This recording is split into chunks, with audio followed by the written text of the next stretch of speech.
Halo semuanya, selamat datang di podcast Latsar Cerdas. Tempat kita ngobrol santai, asik, akan tapi tetap berbobot. Kali ini kita bakal bahas obrolan yang penting banget nih, terutama buat kita sebagai generasi muda, yaitu kita mau ngobrol tentang wawasan kebangsaan dan nilai bela negara yang tertuang dalam wujud cinta akan tanah air. Bareng saya, Rajiv Windy Tristana dari Bawaslu Bengkulu Tengah. Dan tentunya di sini saya tidak sendiri. Saya ditemani kawan-kawan saya. Adapun mereka yakni, Halo, perkenalkan teman-teman, nama saya Resi Iskandar, saya Bawaslu dari Kabupaten Bengkulu Tengah.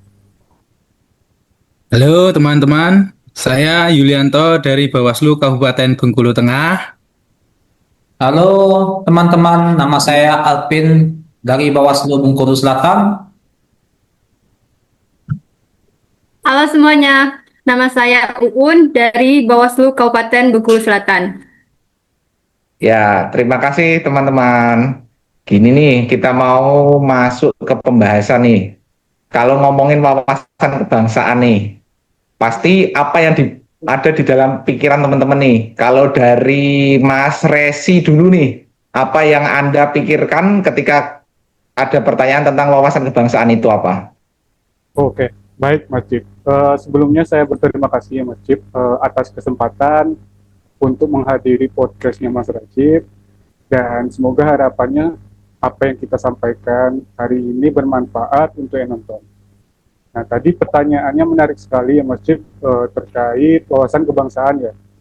Nah, kalau secara teori kan kita udah pada tahu lah, kita bisa browsing terkait wawasan kebangsaan itu sendiri adalah cara pandang atau pemahaman bangsa Indonesia tentang diri dan lingkungannya yang mengutamakan kesatuan dan persatuan wilayah serta kesadaran akan pentingnya menjaga keutuhan bangsa. Nah, kalau kita mau lebih simpelnya lagi, wawasan kebangsaan itu sebenarnya cara kita memandang bangsa Indonesia, tentang siapa kita, terus dari mana kita berasal, dan mau kemana kita menuju. Nah, intinya ini tuh cara pandang yang bikin kita tuh tetap merasa satu, meskipun kita beda-beda suku, terus agama, bahasa, dan juga budaya. Terus buat anak-anak muda nih, buat kita-kita juga yang ada di sini sebagai apa peserta latsar, wawasan kebangsaan itu bisa kita pahami sederhananya, yaitu kita bangga jadi bangsa Indonesia, kita peduli sama negara ini, terus kita siap menjaga persatuannya. Gampang terprovokasi sama berita hoax di medsos, terus menyaring-menyaring berita-berita atau postingan-postingan yang kita baca, terus kita harus mengecek sumbernya itu kredibel nggak sih, terus tetap saling menghargai walaupun beda pilihan, dan pokoknya mau ikut ambil bagian dari hal-hal positif untuk bangsa kita. Nah, seperti itu Mas Ci. Oke, mantap kali jawabannya Mas Resi. Terus kalau dari Mas Juli, ada tanggapan nggak sih terkait hal itu? Baik, terima kasih Mas Rajib. Ya, betul itu yang disampaikan sama Mas Resi. Kita sebagai masyarakat yang tinggal di Indonesia wajib menanamkan wawasan kebangsaan itu.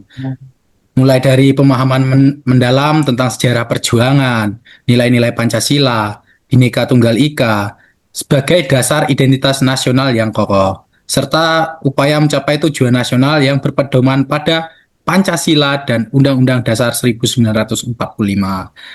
Menurut saya, wawasan kebangsaan itu bukan cuma teori di buku pelajaran aja Mas Jib dan Mas Resi, tapi juga sikap sehari-hari kayak kita bangga pakai batik, ikut lomba untuk membawa nama bangsa Indonesia, atau sekedar nge-share konten positif tentang negeri kita. Semua itu adalah bentuk nyata dari wawasan kebangsaan. Gitu sih Mas Rajib menurut saya. Oke, oke, oke. Mantap, mantap, mantap Mas Juli sama Mas Resi. Nah, gini nih kawan-kawan. Kita sekarang kan sedang di fase Latsar CPNS. Kalau menurut kalian, bagaimana penerapan nilai bela negara dalam kehidupan sehari-hari sih? Karena kita tahu banyak ada beberapa yang masih beranggapan bahwa bela negara itu hanya untuk kalangan tentara. Tapi secara definisi bela negara itu adalah usaha untuk kita sebagai warga negara untuk menjaga kedaulatan dan keutuhan keselamatan bangsa kita. Jadi, menurut Mbak Uun sama Mas Alpin, bagaimana tanggapan akan hal tersebut? Baik, terima kasih Mas Rajib. Sebetulnya pernyataan itu tidak salah dan tidak juga benar. Nah, bela negara bukan hanya tanggung jawab TNI dan Polri, tetapi juga menjadi tanggung jawab seluruh masyarakat Indonesia. Bela negara tidak hanya membawa senjata ataupun ikut serta berperang. Ada beberapa upaya bela negara yang dapat kita lakukan sebagai peserta Latsar CPNS. Setiap tindakan sekecil apapun yang dilandasi kecintaan kepada bangsa dan negara adalah wujud bela negara. Justru makin ke sini makin penting penerapan wujud bela negara. Apalagi kita hidup di era media sosial. Banyak hoaks, provokasi, isu sara. Hal-hal itu dapat mempermudaya budaya asing masuk ke dalam budaya kita sehingga budaya kita bisa tergeser oleh budaya asing. Nah, menurut Mas Alpin sendiri nih, gimana tanggapannya, Mas? Penjelasan dari Mbak Uun jabarkan tadi sudah cukup jelas ya. Apalagi pernyataan kalau bela negara itu tidak hanya membawa senjata atau ikut berperang. Memang benar, banyak hal yang dapat kita lakukan sebagai wujud upaya bela negara. Tapi sebelumnya, saya akan menjelaskan apa saja wujud bela negara. Antara lain, cinta tanah air, kesadaran berbangsa dan bernegara, setia kepada Pancasila sebagai ideologi negara, rela berkorban untuk bangsa dan negara, dan kemampuan awal bela negara. Nah, dari kelima nilai bela negara itu, banyak hal yang bisa kita lakukan. Cinta tanah air misalnya, kita bisa menggunakan produk-produk Indonesia atau mengenalkan budaya Indonesia. Gitu, Mas Rajib. Oke, mantap. Penjelasan dari Mbak Uun sama Mas Alpin tadi. Nah, dari yang dijelaskan oleh Mas Alpin tadi kan, ada 5 wujud dari nilai bela negara. Nah, saya mau tanya nih dulu sama Mas Juli, bagaimana akan tanggapan Mas Juli terkait bela negara dalam kehidupan kita sehari-hari, terutama kita nih sebagai peserta Latsar tentunya. Bagaimana Mas Juli? Baik, terima kasih Mas Rajib. Banyak hal yang dapat kita lakukan mulai dari yang terkecil. Misalnya menjaga kesehatan dengan cara berolahraga. Itu termasuk kemampuan awal bela negara, Mas Jib. Mendekatkan diri kepada Tuhan yang Maha Esa itu juga termasuk hal bela negara, yaitu setia pada Pancasila dan ideologi negara. Kesadaran berbangsa dan bernegara kita bisa dengan cara membayar pajak tepat waktu. Rela berkorban untuk bangsa dan bernegara kita bisa melakukannya dengan cara mengikuti Latsar ini. Karena kita meninggalkan zona nyaman untuk membentuk karakter kita sebagai ASN yang berakhlak. Banyak sekali yang dapat kita lakukan sebagai wujud cinta tanah air dengan cara menjaga dan mengamalkan budaya asli Indonesia. Apalagi di zaman sekarang mulai banyak orang-orang yang melestarikan budaya kita. Gitu Mas Raji penjelasannya. Mbak Uun sepertinya ingin menambahkan sesuatu itu.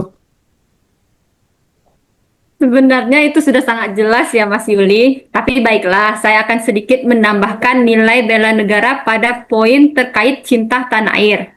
Memang benar Mas Rajib, apa yang dikatakan Mas Yuli tadi, akhir-akhir ini budaya kita sudah mulai terlupakan. Misalnya nih, mendengarkan musik, kebanyakan lagu yang diputar itu lagu pop, K-pop, rock, kalaupun ada, udah jarang yang menyukai musik Nusantara, seperti musik keroncong, lagu-lagu daerah, padahal mendengarkan lagu Nusantara, menggunakan batik, dan ikut pawai budaya itu termasuk bentuk rasa cinta kita terhadap bangsa. Terkadang nih Mas Rajib, orang-orang dengan lantang mengatakan, saya cinta tanah air, tapi tidak diimplementasikan. Padahal budaya kita tidak kalah dengan budaya luar. Jangan nunggu jadi pejabat dulu buat cinta tanah air. Mulai dari hal kecil, mulai dari hal yang kamu suka, kenali budayamu, cintai budayamu, karena dari situ kamu akan makin sadar Indonesia itu kaya dan kita punya tanggung jawab buat jagain itu semua. Begitu Mas Rajib. Oke, mantap Mas Yuli sama Mbak Uun. Jadi gini nih, makin kesini makin menarik pembahasan kita nih. Saya sangat tertarik sih dari penjelasan dari yang disampaikan Mas Yudi tadi sih, terutama terkait cinta akan tanah air. Tapi menurut Mas Resi sendiri nih, apa sih peran generasi muda dalam menjaga budaya Indonesia sebagai bagian dari wujud akan cinta akan tanah air? Monggo silakan Mas. Oke, siap. Terima kasih Mas Rajib. Kalau kita bicara soal generasi muda ya, termasuk kita ya teman-teman sebagai generasi muda, sebenarnya peran mereka itu sangat penting sekali dalam menjaga budaya. Kenapa? Karena anak muda itu biasanya lebih kreatif, terus lebih update, dan lebih cepat beradaptasi dengan perubahan zaman.